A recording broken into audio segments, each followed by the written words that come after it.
member Sri Umesh Bhai Patel.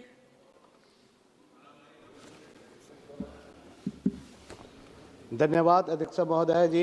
मैं आज इस विधेयक पर चर्चा में अपने विचार साझा करने के लिए खड़ा हुआ हूं। मैं कई पुराने और अनावश्यक कानून को निरस्त करने का प्रस्ताव करता है। इस विधेयक में 1886 के भारतीय ट्रम्पे एक्ट से लेकर 2023 के विभिन्न संशोधन अधिनियम शामिल है। मैं इस विधेयक का समर्थन करता हूं, लेकिन कुछ महत्वपूर्ण बिंदुओं पर अपनी राय रखना चाहता हूं ताकि हमारा कानूनी ढांचा और अधिक मजबूत तथा प्रासंगिक बने। महोदय जी, बदलाव प्रकृति का सामान्य स्वभाव है, इसलिए हमें भी आवश्यक बदलाव के लिए सदैव तैयार रहना चाहिए। यदि हम इस स्वाभाविक प्रक्रिया से तालमेल नहीं बिठा पाते तो पिछड़ने का खतरा बना रहता है।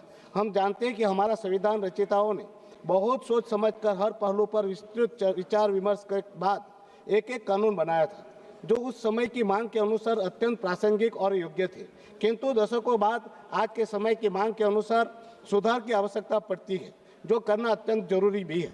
ये सराहनीय है कि सरकार पुराने कानूनों को साफ करने का प्रयास कर रही है। उदाहरण के लिए 1886 का भारतीय ट्रम्पे एक्ट अब अप्रासंगिक हो चुका है, या 1976 का levy sugar price equalisation fund act, जो चीनी उद्योग को पुराने संदर्भों से जुड़ा है। ऐसे कानून को निरस्त करने से हमारा विधि पुस्तक सरल होगा और न्यायिक प्रक्रिया में अनावश्यक जटिलताएं कम होगी। इसी प्रकार 2023 के mines and minerals development and regulation amendment act या offshore areas mineral development and regulation amendment act जैसे संशोधनों को निरस्त करना, यदि वे अब मुख्य अधिनियम में शामिल हो चुके हैं, तो एक अच्छा कदम है। इससे कानूनी स्पष्टता बढ़ेगी। लेकिन महोदया जी, हमें सतर्क रहना चाहिए कि कोई महत्वपूर्ण प्रावधान गलती से निरस्त न हो जाए, जैसे कि 2021 का medical termination of pregnancy amendment act, जो महिलाओं के स्वास्थ्य और अधिकारों से जुड़ा है, या 2022 का एनर्जी कंजर्वेशन अमेंडमेंट एक्ट, जो पर्यावरण संरक्षण के लिए आवश्यक है। दमन और दीव जैसे तटीय क्षेत्र में जहां जलवायु परिवर्तन और समुद्री संसाधनों का मुद्दा महत्वपूर्ण है, 2023 के coastal aquaculture authority amendment act या ऑफशोर मिनरल एक्ट जैसे कानून को निरस्त होना स्थानीय अर्थव्यवस्था पर प्रभाव डालता है।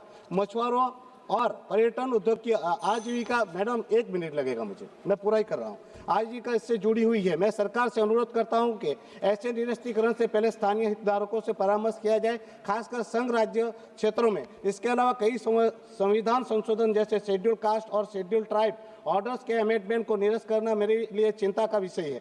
यदि ये अब मुख्य संविधान में विलय हो चुके हैं तो ठीक है, लेकिन हमें सुनिश्चित करना चाहिए कि आदिवासी समुदाय का अधिकार प्रभावित न हो। हमारा प्रदेश डीएनएच और दमन दीव आदिवासी बहुल है, जिनकी आवाज़ को मजबूत करना अत्यंत जरूरी है।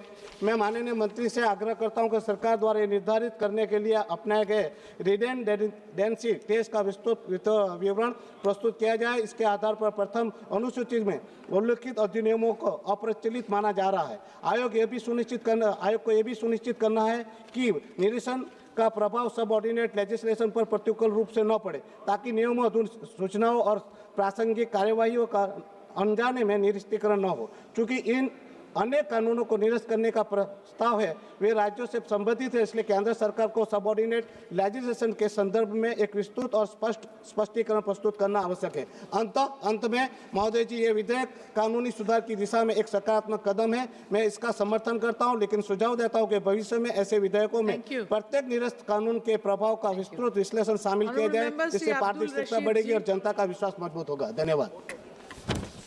शुक्रिया आपका बहुत बहुत। सोच समझ कर ही